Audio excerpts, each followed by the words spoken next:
Welcome back, breadcrumbs, to this lovely sandwich podcast. Join your hosts, Cheese, and meat, as we go on an adventure through space, the final frontier, not involving Star Trek. In this podcast, we join Jim Hawkins and Dr. Doppler as they search for the mythical and yet real treasure planet. What a movie. Oh gosh. This is one of my favorite movies of all time. Of all time, huh? Of all time. Yeah. It's one of those that I wish Disney would have given more attention to. Yeah.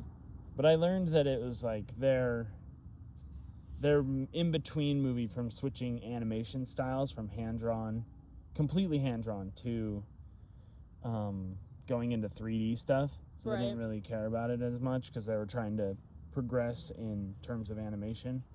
Right. And it just took so long to get out there. So long. This probably took 40 years. 40? 40. Sheesh. Yeah. I don't think it took that. Maybe 30. I have the notes somewhere down. Like the idea of it? Yeah. From like idea to film? Yeah. Yeah. Okay, that makes sense. And then they like pitched it, and then it just got rejected. Well, because I think that part of the reason why I enjoy it so much is it goes back to that classic Disney trope where they make something creative from a story that's already out there. Yeah, I really love adaptations a lot because it makes whoever's watching get more in tune with the original story. Like, you want to then maybe read it or watch it for yourself, so it kind of ties like literacy narratives together. It's true. It is very true. I have never completely read Treasure Island. I started it, and it's a very interesting book. But the only thing I know is that the reason why I love this movie so much is because it translates pretty well, especially with the main guys. Yeah, I have never actually read it myself at all. I'm a movie watcher. I've watched the original Treasure Island, which, if you guys haven't guessed by now, Treasure Island is the original for this. But which makes it that much better. Yeah, for sure. But I've watched the original movie. All I can remember is that they carry around a boy with them. Yeah, that's Jim. Yeah. Oh, yeah. But he's much younger than he is in this movie. Oh, yeah. He's like 8. He's not like rebellious teen age. No, which is a good spin. I like that. Oh, yeah. Yeah. Especially since he's a little bit of a delinquent, so he's a little daring and adventurous already. But then they're like, by the way, we're going to go search for an entire planet that has just this troves of gold all in it. Makes it that much sweeter. Yeah. Because then he doesn't have to steal it. He's just going. You know what I'm saying? The dude's dead. It's not technically... Well, I guess technically it's grave robbing. Yeah. Like, still technically stealing. But it's in a day and age where it's discovery. It's not stealing. Well, I mean, for this specific expedition, I'd say it's discovery. Yeah. The pirates... The pirates, on the other hand, really just are like, we're in it for the money. No, they're discovering. They're they're doing their own exposition. To be fair, they probably didn't think it existed either. No. I think that the only one who would have was Captain Silver, just because he was the guy who's like, all right, boys, we're going to find Treasure Planet no matter what. Yeah. You know, it really takes, like, the crazy ones to go for what's real, like, to take that risk. I mean, I shouldn't say crazy, just, like, outgoing, because obviously we kind of learned that John Silver lost, like, a whole half of his body searching for this, because he says, oh, I'm hoping it's all worth it. Oh, yeah. When Jimbo... Which means that there might still have been a shred of doubt. Yeah. But it all goes there, and they find it. With director John Musker and Ron Clements, they've directed a lot of these movies, but also a lot of other movies together. Whether or not it was Moana or Hercules or Princess and the Fog, sorry. The Princess and the Fog. I know, it's a horror movie. The fog is incoming. They're both well known for just directing movies together, like co-directors, the best of friends. And we've been seeing that a lot, where some of the movies that have two directors, they're usually one in a pair. Plus, all those movies, I'd argue, are top-notch Disney films. They are. Never mind. I'm not going to get into that. Maybe in a different podcast. Yeah. The Princess and the Frog, top tier. I love that movie. It was pretty good. I remember being, it took a long time for, I'll just say this real quick. It took a long time for Disney princess movies to really kick off, because I remember... In your life, at least. Yeah, at least in my life, where I was still I was still in elementary school, and I remember it being, like, the four main princesses, and then I think it was when I got into middle school, then we had Princess and the Frog. I don't know if that was right timing. Maybe it was, like, freshman year of high school, but it just, I remember the narrative for my young life was a lot different with the princesses. And yeah, when this movie came out, I think I was old enough to understand the contents of, like, the location. I think that's really important too.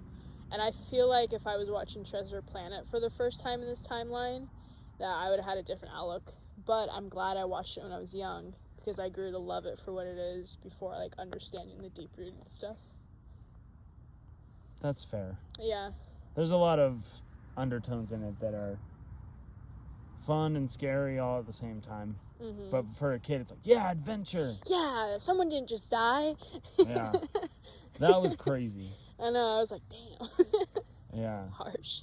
See, that's one of those things where it's like, where there've been a couple of people that I've heard on the internet talking about Disney movies and how downhill they're going in their brains, and they said, you know what, we just need another classic Disney villain who's evil just for evil's sake, like Cruella de Vil, or like the Maleficent, or the live action Cruella was really good, because there are people out there who are tired of Disney making villains who are like, oh, now I'm good by the end of the movie. Oh. See, but it's different in Captain Silver's thing, because I don't think he was, like, evil to begin with. He just was willing to do whatever it takes to get to his end goal. But then when he reached it, then he was just like, okay, I'm chill. That's different than just being like, I hate the world, I'm gonna sack this town. Yeah. When he has that montage out on the roof. Yeah, because, like, you can tell that, like, hardcore pirate is, like, becoming a softie because he's interacting with a teen who was probably in similar shoes that he was in when he was a teen. Yeah, and that's, like, why he fits so perfectly in that father role figure, too. Yeah. Jim's dad was wow. Yeah, that was one of the ones that I was just like, man, watching this as a kid, I did not realize the implications that they were throwing out. I know, unless if you were going through that at the same time, then you're not going to understand. And it's just so terrible to be like, wait, he has a father? Like, you just think this whole time, even when he goes through the montage of when his father was there, his father was so absent in his life. He would just come home and go somewhere else, and, like, really wasn't there to be a family. Yeah. It's sad. It's so sad. He was more in it for the adventure. Yeah. He didn't want to settle down. Which can be an adventure all on its own. Oh, yeah. You just gotta make it one, not run away. I bet he died on that ship. I mean, that would make sense as to why he never came home. Yeah, but sometimes that just happens. I think it's a better message to, like, not assume he died, because then, like, to understand humanity and its cruel parts, to know that just they're not coming back. Not that it's because they can't, because they're dead, but because they chose that. So, like, knowing the ugly parts about humanity instead of sugarcoating and be like, oh, it's because he was dead. Like, when they tell you your dog went to, I guess it's quite the opposite. Instead of telling someone that the dog died, they went to, like, a different farm or whatever. It's, like, the opposite effect of that. You don't want to tell them that, oh, your father died, that's why you can't come back. You want to make sure they know it's, like, you know, this is just not what he chose. It's definitely not an option, but that's the choice he made. It just sucks. I mean, there was no implication that he died. Because I just hope he did. no, well, his dad. There's no implication that his dad died anyway, because we don't really get a scene of that kind of emotion from his mom, where she's Right. talking to somebody or like has that interaction. Because I feel like someone would tell you if your husband died. Yeah. So perhaps he did just leave, which like adds to Jim's character even more, just because it sets him in that specific trope where teen boy has abandonment issues, and so he acts out and does stuff that's a little bit questionable, like trespassing in an area that could be really dangerous and getting in trouble with the police multiple times. Yeah. But he's having so much fun. Yeah, but that's not the point. Yeah, you gotta follow the rules. There's a reason why rules exist. You know, I'm honestly surprised his father didn't come out more, because they're the only humanoid. Well, they're not the only humanoids, but they're the only There are humans. in this. Like, at least that's seen. That's true, but like even when they go to Because the I think Captain Silver's a human, technically. Well, he's a cyborg, but... no, he's definitely not a human. You see his ears? Yeah, they're like kind of droopy a little bit, Yeah, like Like, he's very Jumbo humanoid, but he's definitely not a human. Yeah, and then there's just a rock guy. Yeah. Or like we have a cat captain and a dog dude. doctor. Yeah. But I feel like even on the ports, you would think you would see different humans. And because we didn't, it kind of sounds like maybe they moved there because the father wanted to go to like this area, like for work and whatnot, and then he accidentally settled when he didn't want to and caused this whole ripple effect. But I feel like then you would still hear something, because if you're the only human in the area, I feel like that would have a ripple effect. But maybe that's just me and my tropes with certain movies, because usually if it's a movie with aliens, humans are the minority. Yeah. And that's one thing that I really enjoyed about this movie, too, is that there weren't many humans. So that gave Disney more room to kind of make fun and enjoyable characters that don't have to be human. Because there was a lot of random characters that I was just like, that guy's funny. Yeah. And it was all normal. Like, no one really discriminated in, like, anyone's race. There was nothing. Well, there was only one point of discrimination that I saw. But, like, it could be arguably not discrimination and just, like, a preference thing. But I thought that was really good for this movie for so early on. I mean, this movie was released in 2002. So that still can be a very sensitive time in at least our Americanized era, because we still had like a bunch of discrimination happening. I mean, we still do to this day, but arguably not as much. It's because people are more aware of it. They're more woke, because they awoke. They woke up. Do you think that's what that means? I have no idea. I But don't know either. if I have to be part of the woke agenda, I don't know if I want to be. Yeah, it's a silly agenda. For some things it makes sense, but there's a lot of things in the woke agenda that I can't get on board with. Yeah. But we're not going to get into that, No, because this is not a political podcast. this is all about Treasure Planet. Oh, with some tidbits of treasure from other places. That's true. What actors did you recognize? We'll start with your list, because your list is probably shorter. I have How 4. do you know? I have 3. Still shorter, but by 1. So I'll start with Joseph Gordon-Levitt. Yeah, I love that guy. Great guy. He played Jimbo. I like Jimbo. That's such an awesome little nickname. Jimbo. Oh, my favorite kind of nickname. His look his look during this movie is such a drastic look. Just like when you look at Keanu Reeves with Bill and Ted's Awesome Adventures or whatever it's called, his look changed drastically. So did Joseph's. It's crazy how he looked during this movie, and then how he looks now, so sophisticated and businesslike. But I best in terms of like real human. Yeah, real human. Because I was like, I'm talking about Joseph here. Yeah, I was like, I don't know if his appearance changed very much throughout the movie, but whatever. He went from little boy to adolescent boy. No. But I best know him from Inception, which was a really good movie. Oh yeah, that is a good film. Mm-hmm. I best know him from. Oh man, why am I blanking on it? The one he did with Heath Ledger and all the other famous actors. Not getting it from me. The one that's based on a Shakespeare play. It's coming to me. 10 Things I Hate About You. Yeah, that's probably his most. Oh, or in the Batman, Dark Knight Rises. Yeah, I guess He's in that one. He is in that one. I think he plays the character that's supposed to become Robin if they made a fourth movie. Oh, I didn't realize that. Well, because his name is, I think it's Dick Grayson or something like that. Well, I don't know Robin's real name. Neither do I. That's why I just said I have no idea. Dick, whatever. It's something Dick. I know that there's Dick involved. Okay, don't take that out of context.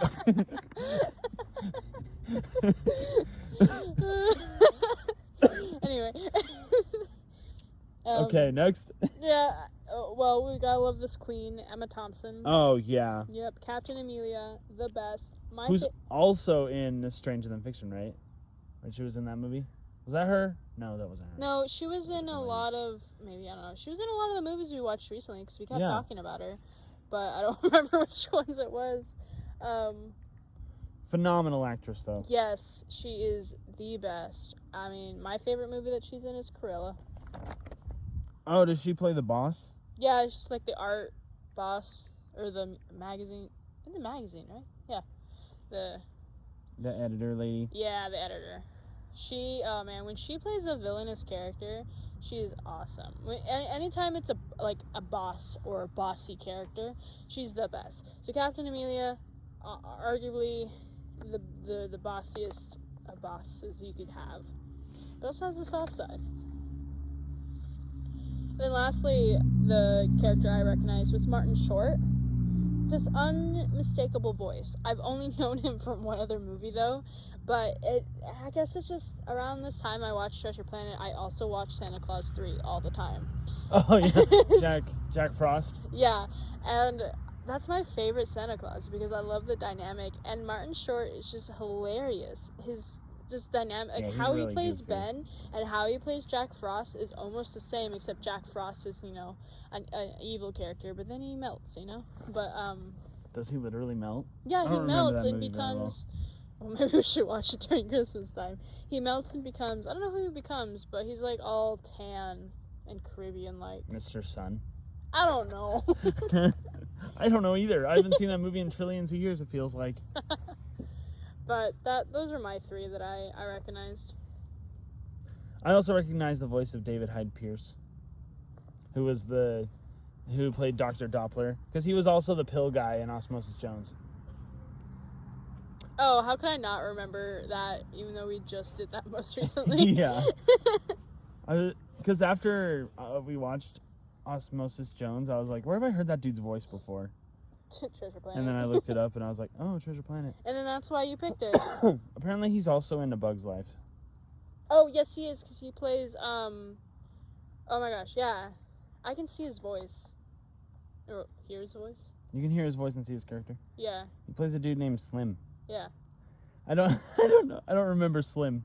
He's like, he is on the good side. I say praying mantis. No, he's not. Oh, he's one of the grasshoppers. Grasshoppers. Oh. I think he's the henchman grasshopper who's like, I don't want to do this. Maybe. Oh well. Also, side note, I thought this whole time. Well, I mean, I fixed it in my notes, but when I was trying to hear, like while watching the movie, the names of certain characters, I thought Dr. Doppler. I kept hearing Dolbert.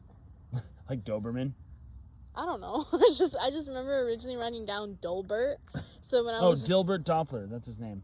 Oh, Dilbert Doppler. Okay. Dilbert. Yeah. That makes sense. I still heard Dolbert, like for word Dolbert, and I'm like, you're thinking what? of juice. Dole.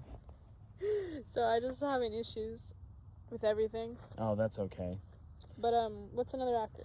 That was it. I had Joseph Gordon-Levitt, Emma Thompson, David Hyde Pierce, and Martin Short. Oh wow. You know, I could have had 4 for 4 with you if I just remembered. Yeah. How could I? I even looked I at the don't know. character list. I didn't go through their movies, but I was like, no, I don't know who that is. I can't believe I didn't recognize the name. Yeah, I also did that after I watched the movie. Yeah, you didn't look at the cast list at the end? Well, I did look at the cast list, which was where I got Emma Thompson's name. Because I was like, oh, I knew her voice sounded familiar. Yeah. It's younger, but Yeah, there. but Emma Thompson's voice is pretty easy to make out. Yeah. She's in her prime now. Oh, yeah, she is. The And she's best. still rocking it. I remember when I used to only know her from Nanny McPhee, and now look at her. Oh, yeah. I didn't even remember that she was in that movie. How could you? I know. And she's even Nanny McPhee, isn't she? Yeah, she's the McPhee. Oh my gosh. Well, I would like to get into some more fun facts then, if you're ready Alrighty. for that. Go for it. All right. So Treasure Planet was first released in Paris, if you didn't know, in November 6th of 2002. Was that like their test audience? It was just the French? Oh, I think it was just mainly... Or like maybe they didn't get the rights to screen it in the United States? Probably not, but it gives me, like, colonialism in the beginning. Mm-hmm. So it definitely felt like more of that audience, I guess. And then I think, let's see, 3 weeks later, it was released in the U.S. So maybe they had to wait to get the screen rights, like wait 3 weeks or something. And then did you know this movie was a flop? Yep. Yeah, a very terrible flop. Which sucks because it's so phenomenal. Such a good movie. But it's because they had a budget of $140 million, and I believe that they only made $104 million. I mean, the thing is that most box office flops are actually really fantastic movies. Yeah, just wrong time. Yeah, like ahead of their time. Because I know that there are a ton of people in their late 20s, early 30s who love this film, and they're like, man, if I could go back in time and go to the theater, I would. Right. I 'Cause just this movie watch deserves it. I'd buy 5 tickets each time I went to go see it, and I would see 5 times, which would give me 25 tickets. Yeah, it would be one that I'd go to see back to back. For sure. And then this was also the most expensive traditionally animated film to date. I mean, I can see why. The animations were crazy. Like you said earlier, it had like the change, but it was still the most expensive. There were a lot of moving pieces. Oh yeah, and especially whenever they went to the spaceport. Like the first introduction to the spaceport, there's so many moving pieces in it that was scene. so great. It is gorgeous. You can tell where the 3D animations are. You can tell where it's just like the standard animations. I mean, the space particles and how you had to get that. There's so many different colors and pixels that you had to do there. Amazing. Love it for sure. And then, did you know this is Disney's 3rd adaptation of Treasure Island? I'm assuming the Muppets one is one of them. Yeah, and then the original movie. Oh my gosh. Okay, to be honest, the first time I probably watched Treasure Island was the Muppets one, and then I went and watched the original movie adaptation. I heard a very controversial argument, or a very controversial thing said by someone. They said that in their opinion, Muppet Treasure Island is the best Muppet movie. Oh. And I was like, oh. Jeez. You know what? Without watching a lot of them, I might agree. I think that the first one is still I don't know if the I've best. seen. I don't. Dude, you it's need been to a while. watch the first one. We It's need to have so a month funny. of Muppets movies. I don't know how many there are. There's at least 5. 5. Okay, we have. One of them is the Christmas one. Oh, that was a good one. Yeah. That was a good one. That was probably the cutest musical. I love. Although I guess musicals. technically they're all. Actually, The Great Muppet Caper isn't really a musical. I haven't seen that one. Yeah, that one's weird. Oh. No, it's weird in a good way. Oh, okay. I believe you. And then you remember how I said this has waited or had waited so long to be like greenlit? I lied. It was like 17 years, not 30 or 40. But still, that's a really long It time. was a really long time. And we have to think about, the original Treasure Island movie adaptation was in the 1950s, and we had 1996 with the Muppets Treasure Island. Did you know this version, Treasure Planet, was originally pitched back in 1985, at the same time that our co-directors Ron Clements and John Musker pitched the idea of The Little Mermaid. I wonder if that means that that they were just like, oh, space is like being I wonder if that was a moment when they were like, space is being overdone. So maybe Yeah, we'll wait. because what would have been Like 20. Star Wars and Star Trek were like the leading Yeah. space things, and I think it would be tough to, like, maybe their competition wasn't there. But I mean, 2002, that was like the start of Maybe it was like, perfect timing. the Challenger. prequel Star Wars movies were Oh. being released I in thought you that, were talking about like in that when we had era space of- missions. Oh yeah, Because we started having more space missions again in the early 2000s. So it probably been the perfect timing. yeah, that's true. Everyone getting back into space. Yeah. I mean, it's crazy though that the Muppets. I mean, I You don't. keep saying the Muppets. I have speech issues. Double Muppets. Muppets. That it got. I mean, 1996 it was released. I mean, I don't know who directed that or who did that one, but maybe that. I can't believe that they were still able to do Treasure Planet after it being so close to the Muppets being released by someone else. But it was also supposed to be called Treasure Island in Space. I mean, maybe I'm glad that they went with Planet. Yeah, because, I mean, with a name like that, I can see why. Space. yeah, they're like, no. Yeah. Get out of this office. Yeah, and I love, like, I love that the title kind of adds to the grittiness of the world that they build. Because it's not like you're, like, I haven't seen any of the other Treasure Island versions, but it's definitely a lot more gritty than the Muppets. Because it's, like, dark themes, and yes, we're pirates who want to just destroy in order to get whatever we want, you know. And there's a bunch of stuff like that where it's like, man, it makes you forget that some creators out there can just go gritty whenever they want. Yeah. Like, make a movie that's that, like, intense where you're like, oh man, if I'm watching this movie and a character dies that I wasn't expecting to die, then it's one of those things where it's surprising, but also you're like, I kind of expect it from the world that they built. Right, yeah. Where it's not like all gumdrops and rainbows. But it could be gun drops and turbos. I don't know. Not really. You had some really good ones in the beginning. Yeah. I just kind of... It's a really, really big shame that Disney kind of gave up on this one. I know. As they were shifting to 3D animation, because it is, in my opinion, one of their best 2D animated movies. You know what they should do? You know how they're doing live actions now of movies? I don't know if they should do that. Oh, If they okay. can make it the exact, like, make it sort of the same with changing minor details, I think it would be great.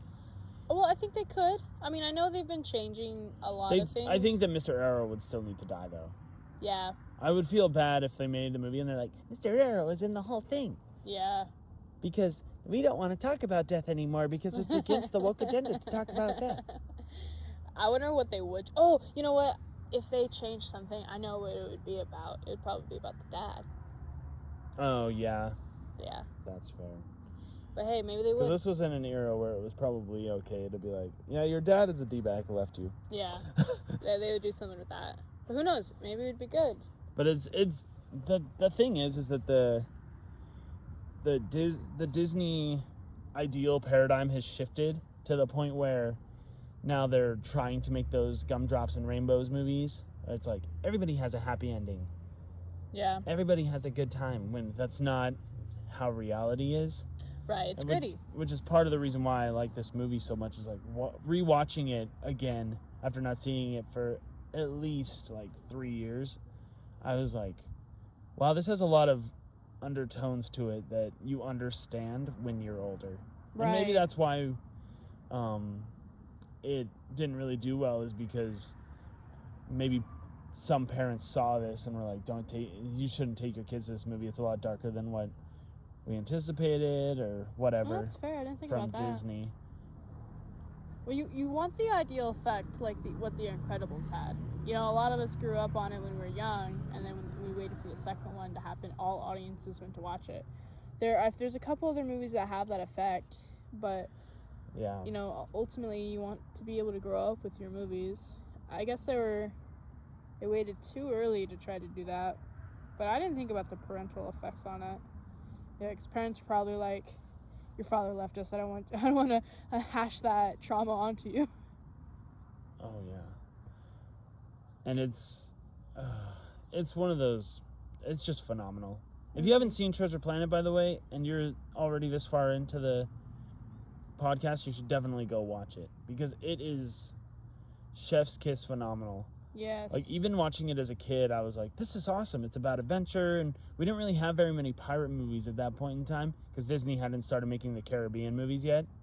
Oh, yeah. And so it's kind of, I honestly think it was like kind of the perfect place for pirate space adventure because I feel like if it came after Pirates of the Caribbean, people would be comparing it to that. Yeah. Whereas like those movies are phenomenal, and they definitely stand out because they have stellar performances from all the cast involved, and Treasure Planet being compared to it is kind of a disrespect to the animation and all that they went through to make that movie happen. And so I think it's really good that that didn't come out at that point in time when Disney was like, okay, we're going to make Pirates of the Caribbean movies. Right. It came out way earlier, which probably influenced the generation. You know what I mean? Mm-hmm. Like, it made it easier for us to be like, yeah, gritty pirate movie where treasure kid goes and fights aliens in space. Yeah. Teen angst. Yeah. Woo. He's riding a hoverboard thingamajig. Yeah. For sure. Well, what are some of your favorite parts? As usual, I wrote down a lot. To start off, though, I love... oh, man, I wrote down a lot. Oh, the first thing I noticed was that there was a Stitch toy in Jim's room. Oh, yeah. And one of the when he was a kid.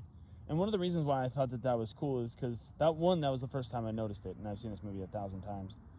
But I don't know. Here, let's see when did Lilo and Lilo and Stitch came out. Wait, when was this movie released? 2002. 2002. What? Do you know what month it was released in? November. Really? Yeah. Oh, that's fun. So Lilo and Stitch had come out already. Yeah. But there was a movement in Disney, at least in Pixar they did this, where they'd like hint at their own movie with props. A movie that they're making with props in there, and I was like, oh, that's kind of cute that they added a Stitch thing. Not realizing how close these movies actually were, and that Lilo and Stitch came out only a couple of months prior.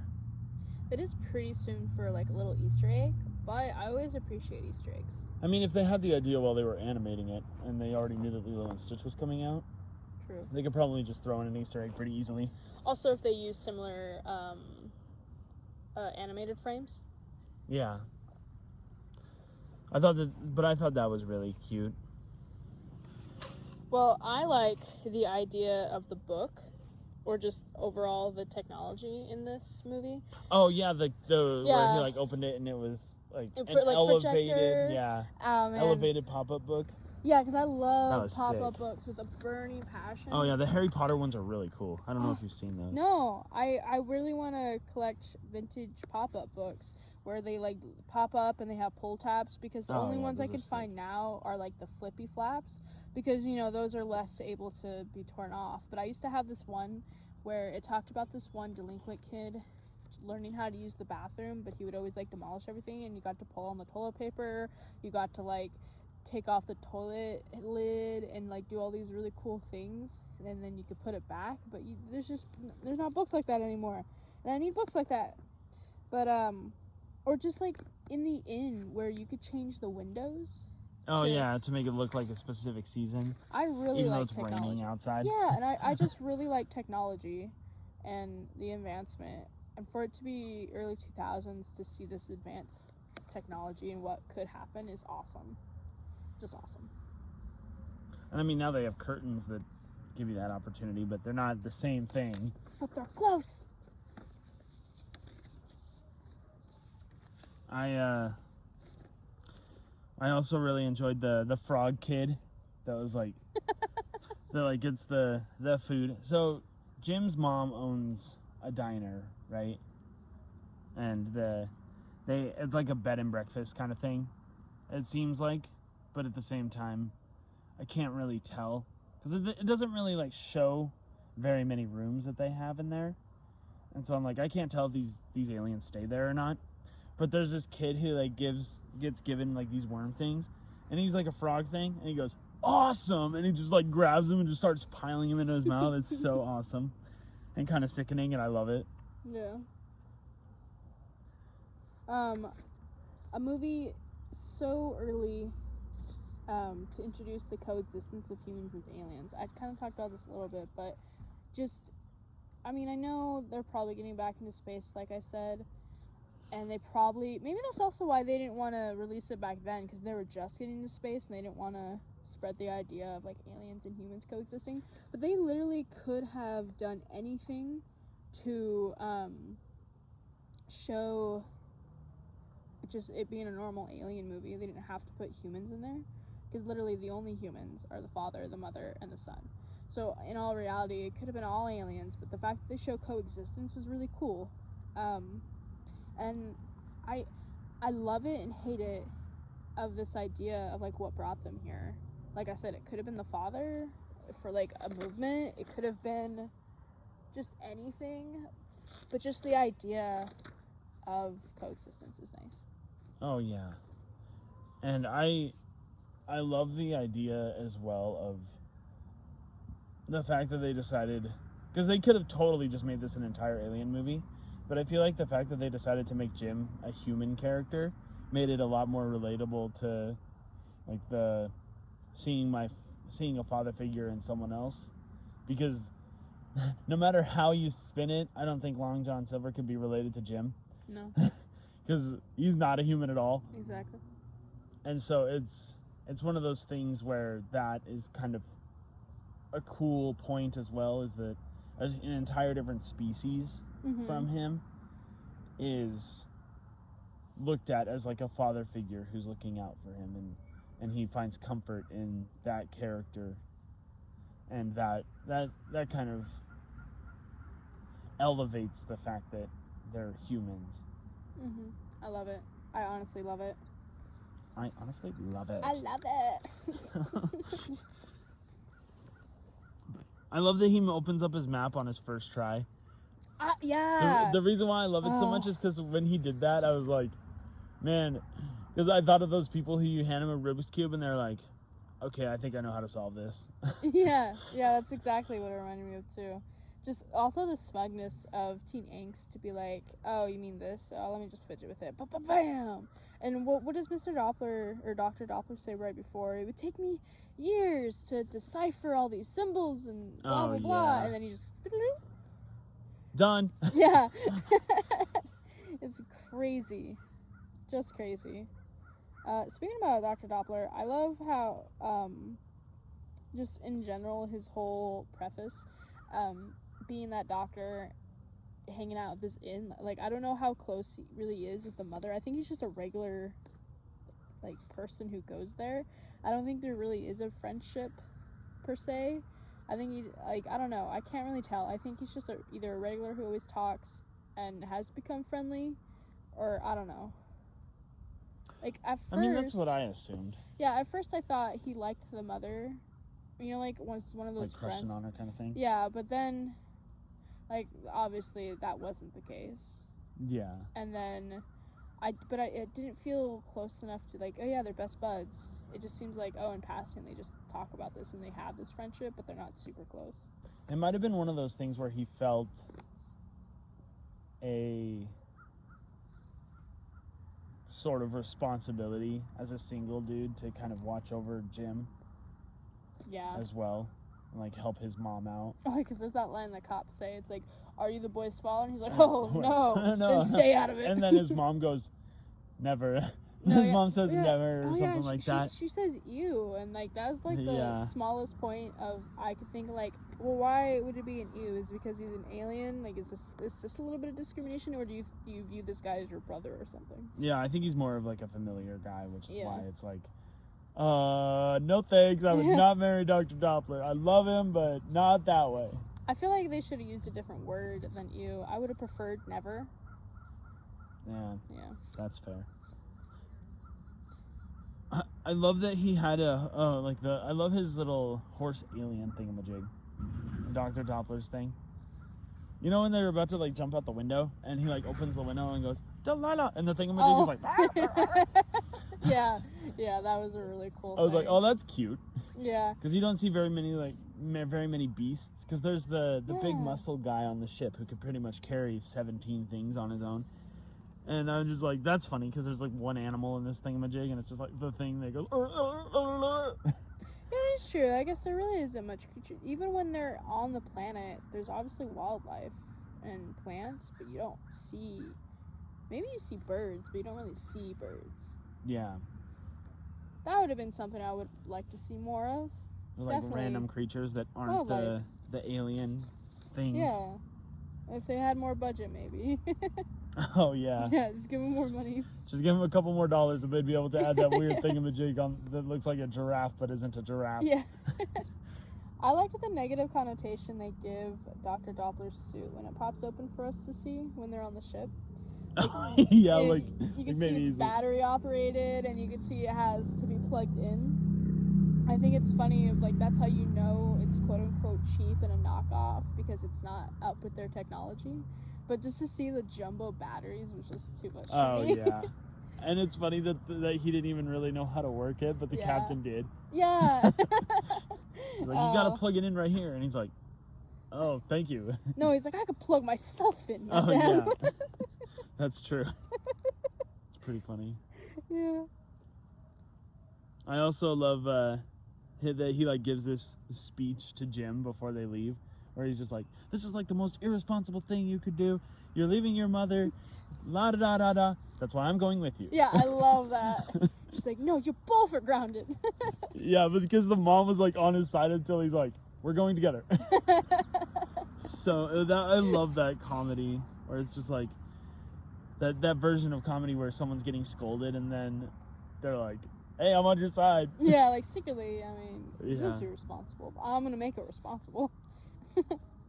I like the whole montage the movie has with Jim reflecting on his life growing up, just being without his dad. Yeah, it's sad, but I liked it. I like them giving space for that, and him just going through his memories, because there is really no good spot to include that information. Like, it wouldn't flow with the context besides of him just reflecting out on space and be like, oh, I'm really sad right now, or all my like problems and delinquency like pares down to these memories that I have, or this loneliness I contain, or feeling left behind. And I just thought it was really nice with the different, even with just, I can see where the budget went, because you could see all these different angles that they have this animation happening, and then the music was so great. Oh yeah. I love the soundtrack for this Jim's movie. theme, peak song. Mm-hmm. Like 10 out of 10 would hear again. Oh yeah. I added it to my playlist shortly after rewatching this movie when I was a teenager, just because I knew that it was Oh. so top tier. Mm-hmm. Because it's one of those songs. I don't know if you've seen the movie. Man, my brain is blanking. Meet the Robinsons. Mm-hmm. You know how the like end song is like that song by Rob Thomas that talks about the little wonders we have in life. Yeah. Because at the end of the movie, they're kind of like telling Lewis that he should go back into his own time and enjoy his life because he's going to have his family regardless of whatever happens. Yeah. That's what Jim's theme was for me, because it's like in that moment where he's realizing that he went through all this random garbage that sucked, he also has this moment where like a new adventure is starting. Yeah. And he doesn't have to worry about the stuff that happened because he's in a different place now. Man, Meet the Robinsons is such a good movie. Yeah, we should watch that one too. At some point I'm in just time. like reflecting on the events. I spaced out for a second. I was like, oh man, yeah, he did want to go. Oh man. Yeah, but like Jim, like going through that like emotion where the song kind of is more like a Yeah. Also. and then like him being like, oh man, he left me again, because like Long John Silver, to give context, like takes off in one of the little dinghy boats. It's not really a dinghy boat because it's got a sail on it, but it's a little dinghy. It's a space dinghy. And he's like getting a flashback of his dad leaving and him feeling, and all of the emotion rushes back to him in that like undertone of the song where it's like that somber, like, oh man, that stuff happened to me. And then Silver appears again and is like, come on, bro. And then it's like, ah! And the song goes into this huge pitch where it's obviously supposed to be a mood change. Yeah. And it's like, and then Jim realizes that he's not so much alone, and it's like, oh, this is such a good song. It's exactly what we needed. And honestly, this soundtrack. Have you listened to this the movie Spirit, or seen the movie Spirit with the horses and the? Long time ago. That soundtrack reminds me a lot about this soundtrack, just for the emotion to feel, because I feel like Spirit is mainly soundtrack, because the horses don't talk. It's mainly the humans that talk, and the whole story is about the horses. So really, you're relying a lot on either horse talk or the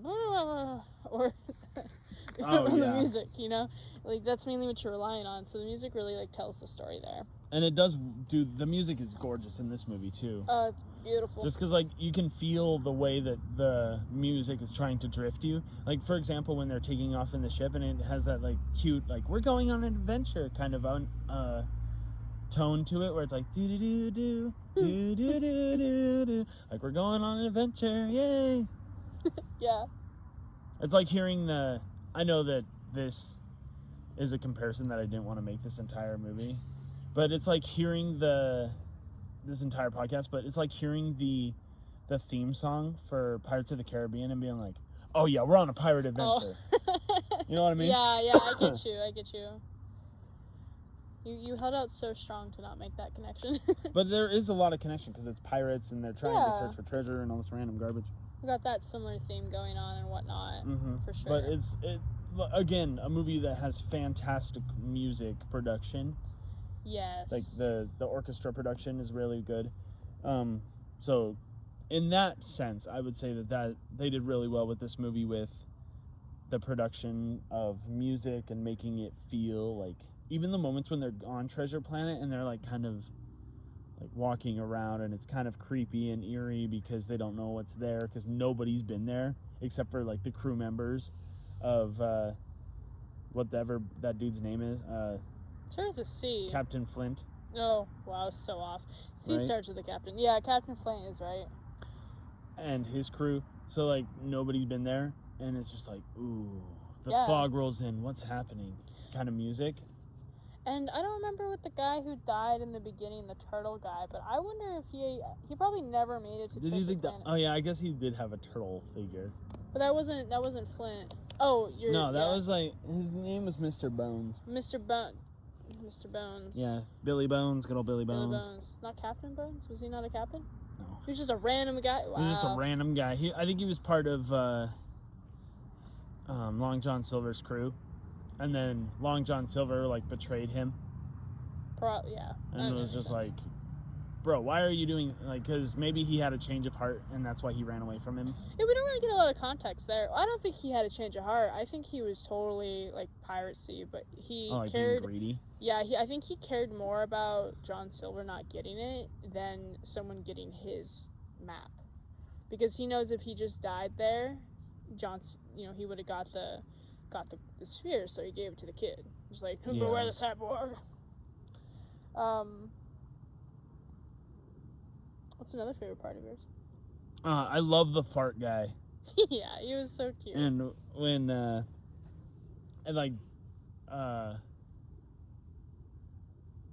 Dr. Doppler steps up and he goes, Jim, don't worry, I'm fluent in flatula. And then he like starts this thing where he's just like doing armpit farts, and and like mouth farts and stuff like that. It And was I'm like, perfect. that's the kind of goofy stuff that we expect from Disney Yeah. that is kind of allowed in this general world. For sure. Because that was still kind of a moment, because that was right when they were boarding their ship.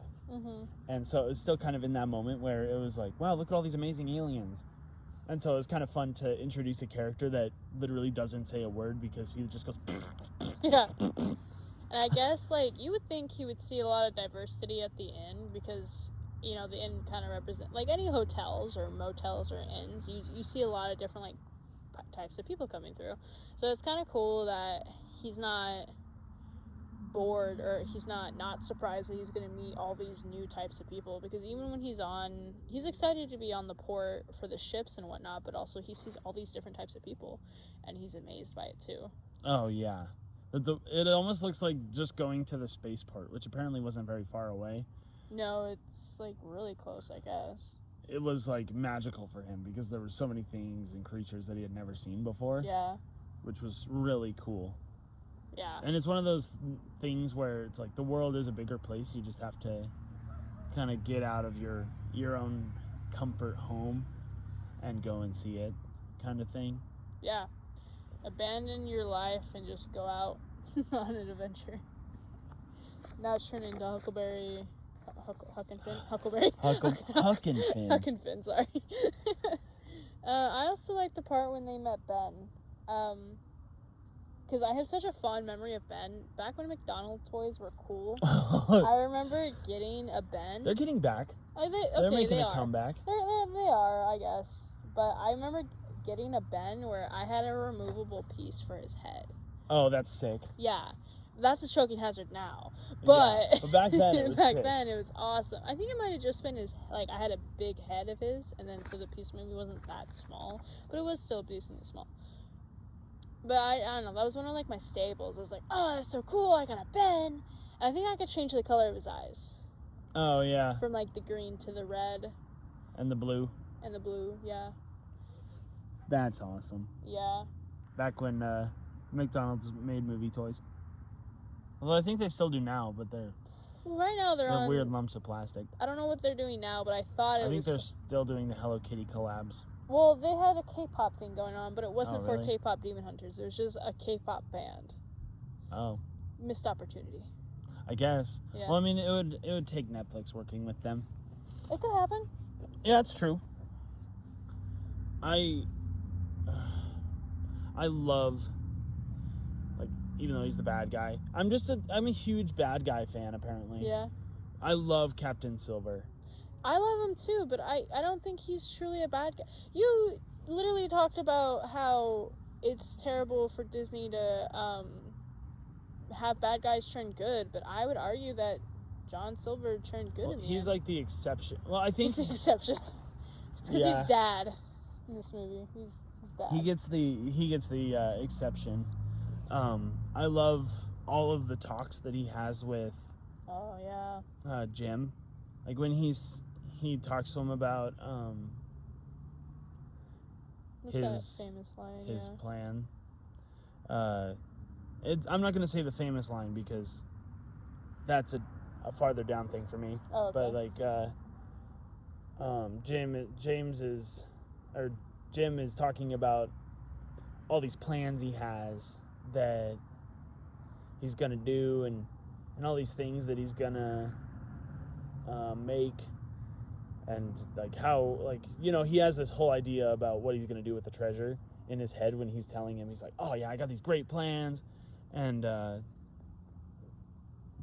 Long John Silver kind of motions to his body parts that are missing and goes, sometimes plans go astray. Yeah. And I was like, oh, that is so deep. Yeah. And probably nobody knew. I didn't know until you just said it. I don't think I mean, like, I know he said that, but I didn't think about, like, he probably got betrayed so often. You know, he's probably holding a piece of treasure. It's like, chop your hand off. Chop your arm off. Chop your leg off. Lose your eye. Yeah. I don't know why Disney didn't market this more, but he has the cutest companion. Yeah, Morph. Yeah, they can literally just turn into whatever. Oh, he's so cute. Yeah. I love Morph. What a good, like, middle ground. Well, speaking about Morph, I just like the role he plays.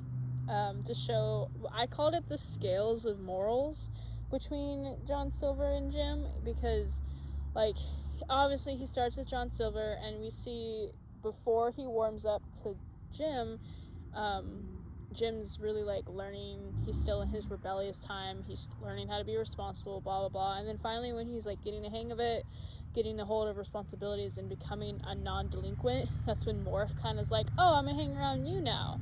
And then he won't go back to John Silver because John Silver's been more piratey and more evil, so then he stays with Jim. And I liked that. I kind of like how, you know, he shows where the good is, the scales are, or whatnot. Even though I guess beforehand the scales aren't really in John's favor when Morph is there, but he's being like a father figure, so he's kind of like holding with John Silver a little bit more. But I just... Yeah, because Morph seems like a character that was... I don't know if this is the right term for it because of certain aspects of this line of work, I guess. But it almost seems like he was poached. Oh. Because, like, when he, like, uses his... When Silver uses his hand to, like, make a little cage, like, around Morph, like he was in captivity. I was like, well, what if he, like, was poached and sold to a circus or something like that because of the way he can do things? Probably, and he's always there to cheer people up. Yeah. Man, that's dark. Like, the movie isn't already, but, like, dang. Yeah. But it's just, like, one more layer that you're like, wow. Wow. I could write an essay about this movie now. Yeah, you really could. You practically have. Hey, these are my notes. I'm kidding. But, of course, we cannot get through this without talking about the scene where he's giving the pep talk to Jim. Oh, yes. Where he's like... Standing ovation. Where he pretty much tells him that he's worth something. Mm-hmm. Yes, exactly, which is what he wants to hear. Yeah, and I think that's what everybody wants to hear. Mm-hmm. Especially when they're in that weird teenager phase where they're like, I don't know if my life is going to go the way that I hope it does. Or if I belong here. And I feel like an idiot and, you know, and drag yourself through the mud kind of... I don't know. That was just I didn't realize, like, that I was having, like, a minor battle with depression when I was a teenager. But apparently I was. Because I saw this and I was like, oh... Me too. Oh, yeah. Oh, yes. Because he, like, talks about the importance of finding your purpose and sticking to it. Mm-hmm. No matter what. And teenagers put a lot on themselves. Because for no reason. Yeah, you can also see Jim recognizes that his actions led to the burning of the inn. And he feels bad for it, but he knows that, or he thinks there's nothing he can say to make the situation better. When he wants to console his mom for crying, he doesn't feel like he deserves to console her. He just thinks it's going to make it worse, or he thinks that, no, she's mad at me. Like, I'm not going to make her feel better. She's just going to blow up on me, which probably wouldn't have been the case. She probably would have been, she's such a great motherly figure, you know?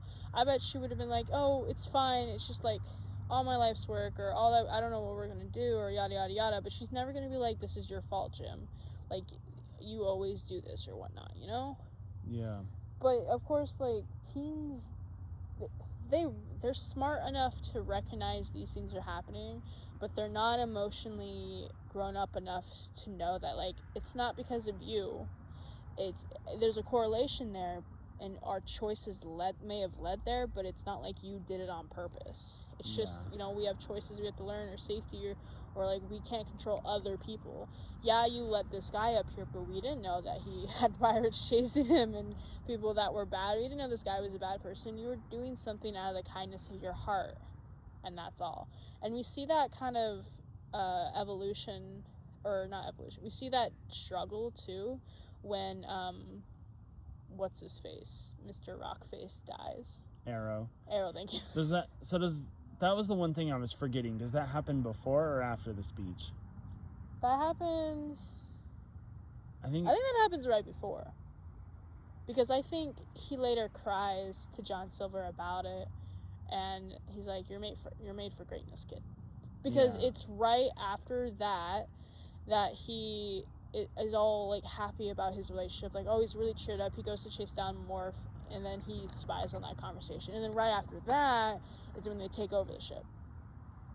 Oh yeah, because the pirates think that he's going soft. Well, yeah, and then he knows that Jimbo was listening to the plan, so now it's all ruined. Yeah, he figured that out. Yeah. So, that was, like, probably, for me, that was the biggest, like, emotional support as a child in terms of, like, something I saw in a movie, was this conversation where he's like, it's up to you to make your own decisions, Jim. You gotta chart your own course and then stick to it. And no matter the squalls, which pretty much means no matter what is happening, whatever happens, you're gonna, and that's like a cool, I'm sorry I'm mumbling. You're good. I think it's a cool connection to where if you realize you want to do something in your life, don't let anything stand in the way.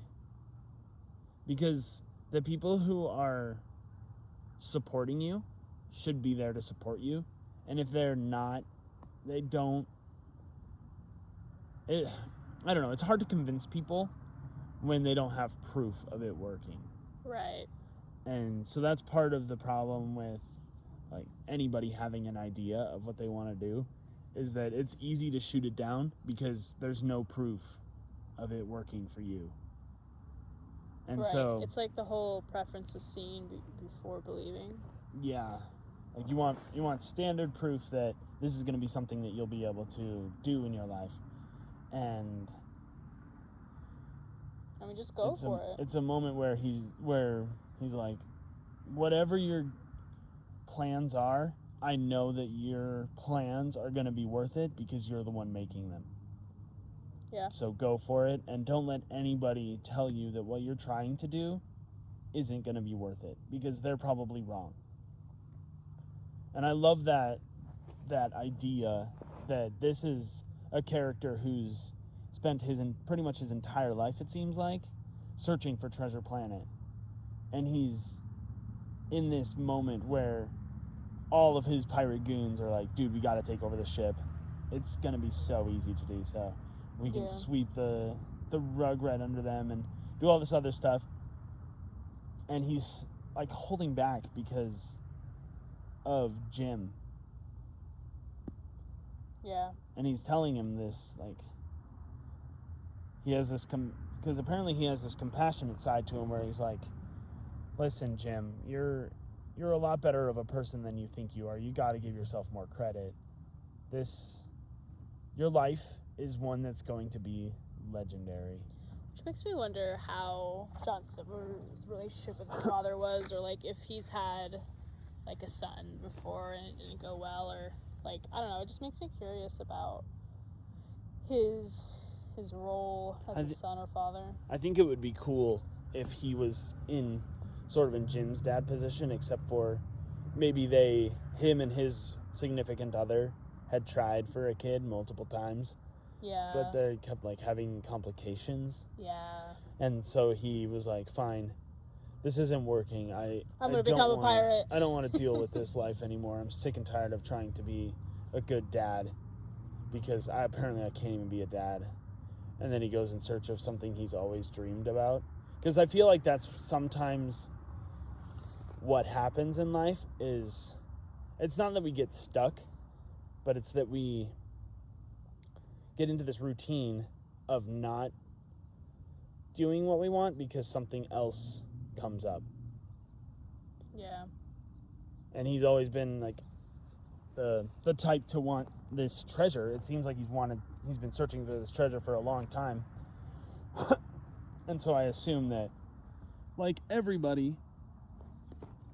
character that's ever existed in cinema or even in life, something gets in the way that prevents him from doing that, to where he, like, settles down or makes adjustments to his plan, but then is like, I'm the closest I've ever come to getting this. I don't want to let anything stand in my way of getting it now. Right. They did really well with the character creation in this story. Like adding the specific, like Ben. Oh, Going yes. back to Ben. Yes. What a guy. Wow, what a guy. I didn't put him down for my favorite characters because I had to limit myself. I love that he's like, how about drinks for the happy couple? And it's like oil and acid and all this random garbage that a robot would drink, but if anything else tried to digest it, it would die. Or when he's like, hey, here's more of your friends. Hey, you guys. Oh, yeah. It's like, Ben. Yeah. I love that. I wrote down Ben outbursts Those are your favorite? as one of my favorite parts. Just because I love that they'll just like be wandering through the woods and then all of a sudden he's like, ah! Yeah. Or even when they're on the ship, like, I forget what he says. He's like, yeah, he's supposed to be quiet, and then he's like yelling down the hall. Yeah, and then like rolling down the hall singing. Yeah. Absolutely the best. So funny. And then I love that he's just like, I have no idea which wire to pull, so he just destroys basically the entirety of the console. Oh my gosh, yeah. Just and terrible. then he comes back out and he's like, weapons disabled, Captain Jimmy. And then he like has all these wires connect, like just releasing static charge as they're attached to him, and he's just standing there. Piece of cake. Yeah. Oh my gosh, yeah. The best. And then even after he gets his memory back, he's still as explosive, which I understand why Captain Flint took his memory. Because it's like, dude would have squealed in a second. Oh my gosh, yeah. Because he literally did. Yeah, he would have just instantly turned around and be like, hey, it's here. It's here, but booby traps. Yeah. Because that's literally the line he says after he gets his memory back. He's like, I remember everything up until the point where Captain Flint took my memory so that I couldn't warn people about his booby traps. And they're like, oh. And then the planet's already exploding at that point in time. Yeah, like it's already too late. Oh my goodness. And then like the amount of change, like my last final favorite part that I want to talk about is the amount of change that you can see in Captain Silver's resolve. Yes. Because even though he leaves and gets away, he gives Jim money enough to not only rebuild but upgrade his mom's inn. Yeah. And I was just like, oh, that's so cool.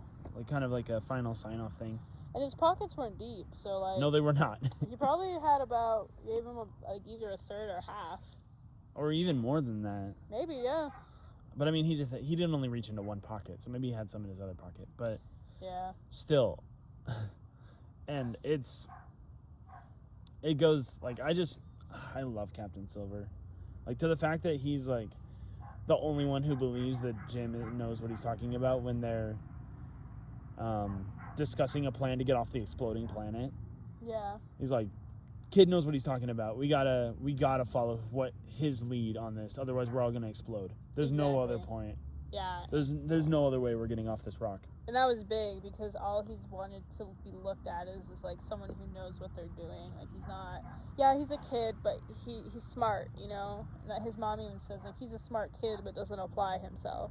And here he is applying himself. And then boom, they don't die. Yeah. Happy ending. And then I love that the way that they end the movie is with his silhouette in the clouds with the little ding of his eye. Oh, I don't think I noticed that. You already know this about me, and our podcast probably already knows this about me, but I love a juicy ending where it's just like, give a little sign-off kind of thing. Yeah. Where it's just like, where it doesn't allude to a sequel. Right. Because a sequel will sometimes just ruin a movie. Yeah. We learned that with The Little Mermaid, apparently. Yeah. But still, I love a good send-off in a film. And this one was amazing because it was like Jim graduated the academy, he became an officer, Morph was a cute little medal that he put on him, and then it like goes back to the fact that like he's being watched over now, you know. Yeah. With the ding and then cut to credits. Mhm. It was great. What a phenomenal movie. Exactly. So then, who's your favorite character? I wrote down 6, Okay, I was 5 or gonna write 6. down that many, but I had to stop myself. I'm like, you need to stop. Which is weird because I didn't write down the captain, but I would have added her. Yeah, I would have too. I didn't make sure wrote that I didn't. I wrote down Jim, Me too. Dr. Doppler, however you pronounce his name. Doppler. I wrote down his mom. Good character, yeah. I wrote down Morph. Me too. I wrote down Ben. And I almost did. I wrote down Silver. I definitely did. And I would have added the captain. I would have added the captain. I would have added, I liked Mr. Arrow's character too. he was a good, strong character. And in terms of like bad guys, I would also like say that I would pay tribute to the crab dude. Yeah, was his name Sting? I don't remember. I think his name was Sting. I don't really care about his character, so I didn't bother to remember That's fair. his name. But I was like, okay, he's a good character for like Yeah. the trope of like underling who's also like, hey, we have other motives here other than just getting chummy with the good guys. Yeah, he's not overbearing, is what Yeah. I would say. Sometimes villains, like, take over the show. I don't think his character takes over the show. Just like in Osmosis Jones, whatever, the Red Death or whatever he was called, he doesn't take over. Thrax, Thank you. Thank you. the Red Death. I don't remember like what he's that. called. He doesn't, like, take over the narrative. He only shows up, like, part way through or, like, Yeah, makes a big impact halfway through. yeah, like it's a villain that isn't needed because the main characters are doing their own thing and like trying to Yeah, they figure have their out own struggles. how to deal with the situation at hand. They're like an accessory villain. And the Yeah. actual villain is this idea. Yeah, because I mean going back to Osmosis Jones, the entire idea of Thrax is that he's supposed to kill. What was his name? Bill Murray. Bill Murray, yeah. Bill Murray. I don't remember his name. I don't remember the dude's name in the movie. Here, I wrote it down. Frank. Frank. What a name. His whole point is to kill Frank without being noticed by the body, and so it's kind of cool that he's like an underling, Yeah. or like he's like less in the movie because he's trying to go unnoticed. And then same thing with the pirates. You hardly ever see the pirates. Most of the story focuses on the captain or on Jim. Hardly ever see the pirates doing their thing, except for when they're like specifically talked to. And so it's kind of cool to be like, they're in the background. You know that they're there waiting for the mutiny to happen, but at the same time, they're not, like you said, overbearing, where it's just Yeah. like, oh, these dudes are so evil. Yeah, exactly. What were your most hated parts? I didn't like that the spider guy killed Mr. Arrow. Yeah. Because I feel like he was a character that technically didn't need to die, but at the same time, I feel like it was a necessary death, because if they had done a mutiny, I feel like a rock guy of all people would be totally cool with getting hit with a couple of laser bolts before like taking out all the pirates. I think that's why he had to die, though, because he would have been a great defense. If the captain got hurt, he would definitely be devoted to protecting her. It would prevent the love history from happening, and he would go out and try to kill the pirates and just be there to do that and serve as captain, and not build a dynamic where, oh, Jim needs to go figure out this, he needs to have this talk with John Silver for like truce or whatnot, and then he needs to go and sneak out to the ship. Yeah. You know, it wouldn't have that dynamic, I don't think. He was a necessary death. Unnecessary or necessary? Necessary. Okay, necessary. Yeah, I think For the story to progress. Yeah. I mean, they could have like done something where maybe he died when they went to the ship to get the globe, or the sphere, because there would have been another interaction between these two characters that don't like each other. Yeah. The Sting or whatever his name was, and I just realized that I wrote it down. His name is Mr. Scroop. Mr. Scroop. I don't know why I think his name is Sting. Maybe it's Sting Scroop. Maybe. Mr. Scroop. Maybe it's because of his claws. I don't know. Well, maybe his pirate name is Sting, and his crew member name is Mr. Scroop. Yeah, maybe. Maybe. Yeah. Yeah. I didn't want to talk. I didn't want to talk too much, but we've already talked a lot. Yeah. So I'm going to go ahead and say that I'd say this really quickly. I love Dr. Doppler. We barely talked about him, but he is like the funniest, weird. He's like, in my opinion, the perfect comedy relief for this film. Yeah. How is Because that your hated part then? No, it's not a hated You're part. just adding I this. just am you're adding this. Okay. I just appreciate the fact that he exists in this movie because he's another one of those comedic things where if it was too much, you would be able to tell, but he's kind of in the right ballpark of being funny but not irritating. Right. So. I get that. Okay, what about you? All what right. are your hated parts? You had a lot, didn't you? No, I only I'm had kidding. 2 parts. The part that I didn't, I already talked about this. Like, I didn't like that the mother went at you to question, like, are you the boy's father? I think it was rude. It could have been the word never, and I just don't like the negative connotation it gives. Okay, moving on. When Jim saved the day and changed the location of the portal door, I just don't understand how it makes sense how he could just breathe sailing into open space. I get it with the ship because it has anti-gravity field, so it's keeping the oxygen in, or whatever, like, logic's there. But when you have this makeshift piece of metal with a rocket on the end that doesn't have an anti-gravity field, not really, or, they didn't even explore that, or what's with the shoes? Like, where's the oxygen coming from? How do you have oxygen here? Like, where is the logic in that? And this needs to be addressed, and that's why this movie flopped, because it didn't have, like... You know what I always thought? In terms of that logic, Huh. I always just assumed that by the time they made it to space, he was close enough to the ship No. that it didn't matter. He was so No. close to the ship. Like, think about it. They had That's to a go waste through of at the oxygen. same time. It's a waste of oxygen? What are you talking about? To, like, extend it that far, that's a waste. Sheesh. That just didn't make sense. And then I'm gonna roll right into what I would change about this movie. Put more logic into the technology. That's what I'm saying. Get a real scientist up on here. They probably didn't know much about space to be like, oh yeah, the gravity and the oxygen. Oh, it would just work because it's a Disney film. You're literally just going back to that one instance. No, there's another thing I would change. We talked about earlier about if they had a live action, what they might change. I still would, because I wrote this down, I would like more about the father. Like, if they do make a live action version of this, put more about the father. Like, maybe he realizes his father was chasing the treasure too, or like he was like kind of like where he was going, so it does like a full circle effect where it's like, yeah, I'm never gonna reconnect with him, but like he made his choice, he sought out for his life and he went that way. Or like, maybe his father was obsessed with the treasure too, and that would make sense why Jim was, because the only reason why Jim is so obsessed with his treasure is because he read this book when he was a kid. But it had no tie with his father, which I feel like it would make more sense with his struggle with his story arc if it was something his father enjoyed. Because, he's chasing for that fatherly approval. So why wouldn't it make sense his father was after the treasure too? And it would kind of show that obsession. But at the same time, I guess that gives the father excuse of why he left. But I think it would be kind of cool that maybe we circle back with the father thing. That's all. What about you? Nothing. Nothing. You changed nothing. Well, because that was always my thought. Like, the I feel like enough was... I don't know. I feel like enough was told about the father to be like, okay, he left and never came back.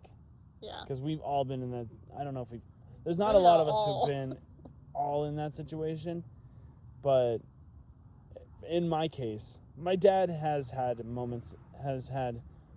an ample amount of time in my life. But when I was a kid and watched this for the first time, I was like, dude, my dad left. And he's never coming back to our family. Yeah.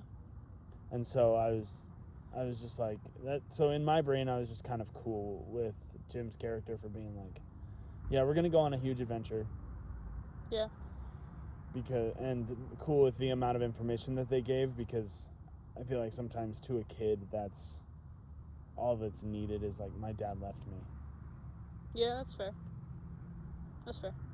And then the gravity thing, that's literally how I felt the entire time. My entire life I've been like, oh yeah, he's close enough to the ship that it would be fine. No. Because I mean, you could argue the same thing, because Mr. Arrow was on like this huge rope that literally right before he died. And he didn't suffocate at all. The black hole is probably filled with so much oxygen because it's sucking it all in. That's stupid. You won't get on board with that, but you won't get on board with the fact that Jim can just like be near the ship and then it works He was fine. probably suffocating as he was falling. He was like, ah! He wasn't saying any words.